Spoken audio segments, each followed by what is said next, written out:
Hello students, मैं उदय सिंह एक बार फिर से आपके साथ हाजिर हूँ अपना नया टॉपिक लेकर। और आज हम पढ़ने वाले हैं सर्वोच्च न्यायालय। हम अगर बात करें भारत में न्यायपालिका की,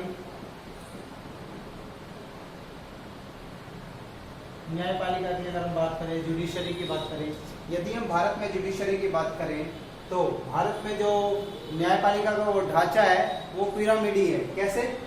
देखिए, भारत की न्यायपालिका के संगठन में सबसे टॉप पोस्ट पर है सर्वोच्च न्यायालय। सबसे ऊपर कौन है? सर्वोच्च न्यायालय है। यानी कि केंद्रीय स्तर पर सुप्रीम कोर्ट है और राज्य स्तर पर हाई कोर्ट है और डिस्ट्रिक्ट लेवल पर यानी कि जिला लेवल पर कौन है? जिला लेवल पर है आपका सेशन कोर्ट, सत्र न्यायालय या फिर डिस्ट्रिक्ट कोर्ट। हाई कोर्ट केंद्रीय लेवल पर, राज्य लेवल पर, सुप्रीम कोर्ट केंद्रीय स्तर पर, हाई कोर्ट राज्य के स्तर पर और डिस्ट्रिक्ट लेवल पर डिस्ट्रिक्ट कोर्ट्स से हम सेशन कोर्ट भी कह देते हैं। ठीक है, तो कुल मिलाकर ये इसका एक मोटा संगठन है न्यायपालिका का हमारे देश में, जिसके टॉप पर है सुप्रीम कोर्ट। और आज हम बात करने वाले हैं किसकी? सर्वोच्च न्यायालय की। देखिए, भारतीय संविधान में सर्वोच्च न्यायालय और उसकी शक्तियों और गठन आदि के बारे में क्लियरली मेंशन कर रखा है। तो सर्वोच्च न्यायालय का जो भारत में जो गठन है, जिसकी व्यवस्था की गई है, वह भारतीय संविधान के अनुच्छेद 124 के अकॉर्डिंग की गई है। आर्टिकल 124 के अकॉर्डिंग सर्वोच्च न्यायालय की व्यवस्था भारतीय संविधान में कर दी गई है। ठीक है, तो सबसे पहले मैं आपको एक बात और बता दूं कि जो भारतीय संविधान का जो वर्तमान जो अस्तित्व है वह 1950 से आया है। 1950 से है। हालांकि सर्वोच्च न्यायालय के स्थान पर एक संघीय न्यायालय हुआ करता था। पहले संघीय न्यायालय, जिसकी स्थापना 1935 के अधिनियम के तहत हुई थी। मैंने पढ़ाया था ना, भारत शासन अधिनियम 1935। उस भारत शासन अधिनियम 1935 के तहत 1937 में हुई थी। 1950 में इसे सब पुनर्गठित किया गया और 1950 में जब भारतीय संविधान लागू हुआ तब इसे सर्वोच्च न्यायालय का नाम दिया गया। और जिस समय ये लागू हुआ 1950 में, उस समय इसमें कुल 8 जज थे। मूल संविधान में, यानी कि सर्वोच्च न्यायालय में कितने थे? मूल संविधान में जब संविधान लागू हुआ तब सर्वोच्च न्यायालय में कुल 7 अन्य न्यायाधीश और एक मुख्य न्यायाधीश, 7 + 1 7 अन्य और एक फर्स्ट यानी कि 1 मुख्य न्यायाधीश, चीफ जस्टिस ऑफ इंडिया ये एक और बाकी के अन्य न्यायाधीश, टोटल मिलाकर 8 हुआ करते थे। वर्तमान में यह संख्या कितनी है? 33 + 1 कितनी? 34।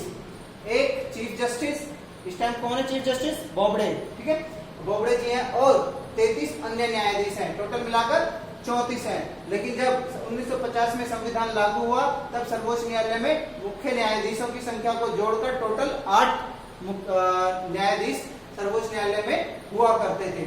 आज अभी हम इसकी बात करेंगे कि सर्वोच्च न्यायालय का हमारे संविधान में जगह देने का क्या महत्व है, या क्यों हमारे संविधान में इसको इतनी इंपॉर्टेंस दी गई है। देखिए, सबसे बड़ी बात तो यह है कि ये संविधान का ही रक्षक है।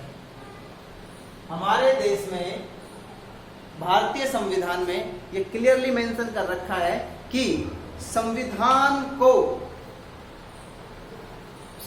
की व्याख्या करने का जो अंतिम जो अधिकार होगा कि संविधान में क्या लिखा है, उसके क्या मायने हैं, उसको स्पष्ट करने का, उसको क्लियर करने का, उसकी व्याख्या करने का, उसको एक्सप्लेन करने का अंतिम अधिकार किसका है? सर्वोच्च न्यायालय का। सर्वोच्च न्यायालय ही हमारे संविधान की अंतिम व्याख्या करती है और जो वो कहती है वही स्पष्ट है। दूसरा पॉइंट है संघात्मक शासन व्यवस्था का रक्षक। देखिए संघात्मक शासन व्यवस्था मैंने आपको पढ़ाई थी, संघात्मक शासन व्यवस्था मैंने आपको पढ़ाई थी, एक ऐसी शासन व्यवस्था जिसमें केंद्र और राज्य सरकारें, दो समानांतर सरकारें एक साथ चलती हैं और अपने अपने क्षेत्र में कार्य करती हैं। दोनों की शक्तियां संविधान से प्राप्त की जाती हैं दोनों के द्वारा, और कोई किसी के एरिया में हस्तक्षेप नहीं करता शक्तियों में। अगर मान लीजिए हस्तक्षेप करता है तो संघात्मक शासन व्यवस्था खतरे में आ जाती है। तब वहां पर सुप्रीम कोर्ट का रोल बहुत इंपॉर्टेंट हो जाता है। क्यों? क्योंकि सुप्रीम कोर्ट जब निष्पक्ष और स्वतंत्र रूप से जांच करता है कि कौन सी सरकार किस सरकार के अधिकारों का हनन कर रही है, और दूसरी सरकार जो हनन कर रही है उसको निर्देश भी दे सकता है कि आप ऐसा ना करिए और उसे करने से रोक भी सकता है। अगर ये पावर किसी सर्वोच्च न्यायालय को दे दी जाती है तो यह संघात्मक शासन व्यवस्था को बरकरार रख सकता है। अगर ये पावर सुप्रीम न्यायालय के पास ना हो तो संघात्मक शासन व्यवस्था को वह जीवित नहीं रख सकता, बचाकर नहीं रख सकता। तो ये जरूरी है संघात्मक शासन व्यवस्था के लिए, क्योंकि भारत में संघात्मक शासन व्यवस्था है। भारत में संघात्मक शासन व्यवस्था होने के नाते सर्वोच्च न्यायालय को यह अधिकार होना चाहिए कि वह स्वतंत्र और निष्पक्ष रूप से केंद्र और राज्यों के बीच शक्तियों के विभाजन को स्पष्ट कर सके। नेक्स्ट, मूल अधिकारों का रक्षक। देखिए जो सर्वोच्च न्यायालय है वह मूल अधिकारों का भी रक्षक है। मैंने आपको जब मैं आपको मूल अधिकारों के बारे में बताता हूं तो मैंने आपको बताया भी होगा कभी कि आर्टिकल जो 32 है मौलिक अधिकारों में, जो आर्टिकल अनुच्छेद 32 है, उसमें क्लियरली मेंशन कर रखा है कि अगर आपके किसी भी मौलिक अधिकार का हनन होता है तो आप सर्वोच्च न्यायालय जा सकते हैं। अकॉर्डिंग टू आर्टिकल 32 अनुच्छेद 32 के अनुसार आप मूल अधिकारों के हनन होने की स्थिति में सर्वोच्च न्यायालय जा सकते हैं और सर्वोच्च न्यायालय आपके मौलिक अधिकारों की रक्षा करेगा। तो ये इसका बहुत बड़ा महत्व है, इसका सर्वोच्च न्यायालय का। देखिए सर्वोच्च न्यायालय कब कब आपके निर्णय, आपके झगड़ों को निपटाता है। मान लीजिए आपका किसी व्यक्ति से विवाद है तो अंततः उसका उसका जो समाधान है वह कहाँ निकलेगा? Supreme court. दो राज्य के आपसी झगड़े हैं, अंततः उनका निर्णय कहाँ निकलेगा? सुप्रीम कोर्ट में। केंद्र और राज्यों के बीच में आपसी झगड़े हैं तो उसका निर्णय कहाँ निकलेगा? सुप्रीम कोर्ट में। चुनावों को लेकर अगर मान लीजिए कोई झगड़ा है तो अंत में उसका निर्णय कौन देगा? Supreme court. तो सुप्रीम कोर्ट सुप्रीम है, वास्तव में ही काफी ज्यादा पावर रखता है। ठीक है, तो अब हम बात करते हैं सुप्रीम कोर्ट में जो जजेस होते हैं, सुप्रीम कोर्ट में जो 34 जज हैं उनकी नियुक्ति कैसे होती है। देखिए उनकी नियुक्ति का जो प्रावधान है वो ऐसा है कि 1993 से एक कॉलेजियम सिस्टम है, एक कॉलेजियम सिस्टम है, उसके अकॉर्डिंग इनकी नियुक्ति होती है। और नियुक्ति करता कौन है? नियुक्ति करता है राष्ट्रपति। सर्वोच्च न्यायालय के मुख्य न्यायाधीश और अन्य न्यायाधीशों की नियुक्ति राष्ट्रपति करता है, मगर करता है कॉलेजियम के माध्यम से। 1993 से भारत में कॉलेजियम व्यवस्था चली आ रही है, जिसके आधार पर उसमें होता क्या है कॉलेजियम सिस्टम में? कॉलेजियम सिस्टम में होता क्या है कि इसमें 5 जजेस की एक कमेटी होती है। कॉलेजियम मतलब 5 जजेस होते हैं। 5 जजेस कौन कौन? एक तो होता है चीफ जस्टिस ऑफ इंडिया यानी कि मुख्य न्यायाधीश, और बाकी के 4 वरिष्ठ न्यायाधीश होते हैं। यानी कि टोटल कितने होते हैं? ये 5 न्यायाधीश होते हैं, जिनसे मिलकर क्या बनता है? कॉलेजियम बनता है। और ये 5 न्यायाधीश किसी एक न्यायाधीश का नाम सुझाते हैं कि ये न्यायाधीश अगला मुख्य न्यायाधीश बनेगा, या किसी एक हाई कोर्ट के जज का नाम सुझाते हैं कि ये सुप्रीम कोर्ट में क्या बनेगा? न्यायाधीश बनेगा। अब इन 5 में से यानी कि सुप्रीम कोर्ट को अलग कर, चीफ जस्टिस को अलग रख देते हैं। अभी इन 4 में से अगर 2 लोग किसी नाम पर सहमत हैं और 2 लोग उस नाम पर सहमत नहीं है तो उस नाम की सिफारिश राष्ट्रपति से नहीं की जाएगी न्यायाधीश बनाने के लिए। जब इन 4 लोगों में से 3 लोग कहेंगे यस इस व्यक्ति को बना दिया जाए, तब और चीफ जस्टिस भी कहे यस, तब इस व्यक्ति को राष्ट्रपति की सिफारिश के लिए भेज दिया जाएगा न्यायाधीश के पद के लिए। तो ये किसी है, ये कॉलेजियम की अंदर की प्रक्रिया है, इसमें अंदर अभी आप मत घुसो। अभी सिर्फ आप इतना समझो कि इनकी नियुक्ति राष्ट्रपति के द्वारा होती है और उसका माध्यम है कॉलेजियम। कॉलेजियम बहुत इंपॉर्टेंट शब्द है, इसलिए मैं आपको यहाँ पे बताने लग गया था यहाँ पे, और 1993 से लगातार भारत में चल रहा है। इसमें 5 न्यायाधीश होते हैं, 1 चीफ जस्टिस और 4 अन्य, और किसी जज की नियुक्ति करवानी होती है तो इन 4 में से 3 का यस कहना जरूरी है और साथ ही चीफ जस्टिस का भी यस कहना जरूरी है। ओके, अब इनकी बात कर लेते हैं योग्यताओं की। तो योग्यताओं के बारे में बात करें तो सबसे पहली योग्यता तो है भारत का नागरिक होना चाहिए।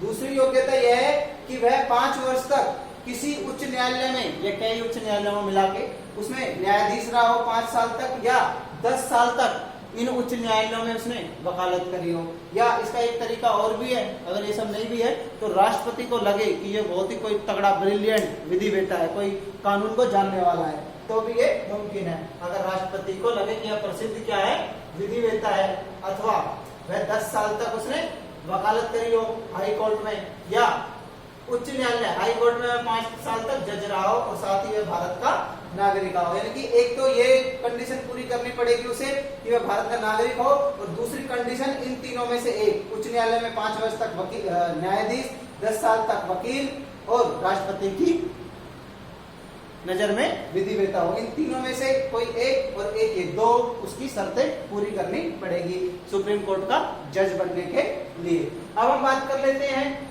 महाभियोग। ये महाभियोग क्या है? एक्चुअली देखो, महाभियोग जो शब्द है वह राष्ट्रपति को पद से हटाने के लिए इस्तेमाल की गई प्रक्रिया का नाम है क्या? महाभियोग। राष्ट्रपति को पद से हटाने के लिए जो प्रक्रिया अपनाई जाती है उसे कहते हैं महाभियोग। मैंने यहाँ पर ये शब्द क्यों लिखा है? क्योंकि राष्ट्रपति की जैसी ही प्रक्रिया सुप्रीम कोर्ट के जजेस के लिए यूज की जाती है जब उन्हें उनके पद से हटाया जाता है, सेम वही प्रक्रिया है, इसलिए मैंने ये शब्द लिख दिया है। अदरवाइज इस शब्द का इस्तेमाल वैसे तो कानून के हिसाब से, लीगली तो संविधान के हिसाब से हम इस शब्द का इस्तेमाल सुप्रीम कोर्ट के जजेस के लिए नहीं कर सकते। हम यहाँ पर सिर्फ यह इस्तेमाल कर सकते हैं, पद से हटाने की प्रक्रिया। ठीक है, महाभियोग शब्द का इस्तेमाल सिर्फ राष्ट्रपति को पद से हटाने के लिए किया जाएगा, तब करेंगे उस शब्द का इस्तेमाल। यहाँ पर मैंने सिर्फ समझाने के लिए आपको लिख दिया था। तो इसे पद से हटाने की जो प्रक्रिया है वह वही है जो महाभियोग की है। राष्ट्रपति को कैसे हटाया जाता है? संसद के द्वारा। महाभियोग संसद में चलाया जाता है और संसद में 2/3 बहुमत से जब है महाभियोग की प्रक्रिया दोनों सदन में अलग अलग पारित हो जाती है, तब राष्ट्रपति को अपना त्यागपत्र देना पड़ता है। ऐसे ही यहाँ पर अगर किसी जज के खिलाफ कोई महाभियोग प्रस्ताव लाया जाता है तो 2/3 बहुमत से दोनों सदनों में, लोकसभा और राज्यसभा में अलग अलग पारित होना चाहिए। फिर राष्ट्रपति आदेश करते हैं कि आपको पद छोड़ना पड़ेगा उस फलाने जज को। ठीक है, नेक्स्ट है त्यागपत्र। देखिए, ये राष्ट्रपति को अपना त्यागपत्र सौंप देते हैं। और कार्यकाल की बात करें तो कार्यकाल इनका ऐसा है कि भैया इनकी उम्र है 65 वर्ष। 65 वर्ष तक ये अपने पद पर कार्यकाल करते हैं। अगर हम बात करें अब किसकी, वेतन की, तो इनके जो वेतन होते हैं वह भारत की संचित निधि से दिए जाते हैं और काफी अच्छा इनका वेतन होता है। अगर हम बात करें उन्मुक्तियों की, यानी कि इनको कौन कौन सी छूटें प्राप्त होती हैं, तो सबसे बड़ी छूट तो ये होती है कि इनकी सार्वजनिक रूप से आलोचना इनके निर्णयों की नहीं की जा सकती, इनके ऊपर कोई पर्सनल कमेंट नहीं किया जा सकता। आपको कुलभूषण, अभी आपको कुलभूषण उनका प्रशांत भूषण का आपको मामला याद ही होगा, अभी तुरंत ताजा है। उसने जो हमारे चीफ जस्टिस ऑफ इंडिया हैं SR बोबडे, उनके ऊपर, उनकी बाइक की फोटो के ऊपर एक कमेंट कर दिया था, जिसके एवज में कंटेम्प्ट ऑफ कोर्ट यानी कि न्यायालय की अवमानना का केस चला था उनके ऊपर और उन्हें 1 रुपए की अवमानना की सजा सुनाई गई थी। तो उन्हें उन्मुक्तियां हैं, आप इन मुक्तियों का अगर उल्लंघन करोगे तो आपको कंटेम्प्ट ऑफ कोर्ट का दोषी माना जाएगा। ठीक है, तो आज के लिए इतना ही। शक्तियों का वीडियो मैं आपको नेक्स्ट क्लास में दूंगा। ठीक है, आज के लिए सिर्फ इतना ही। Okay, thank you.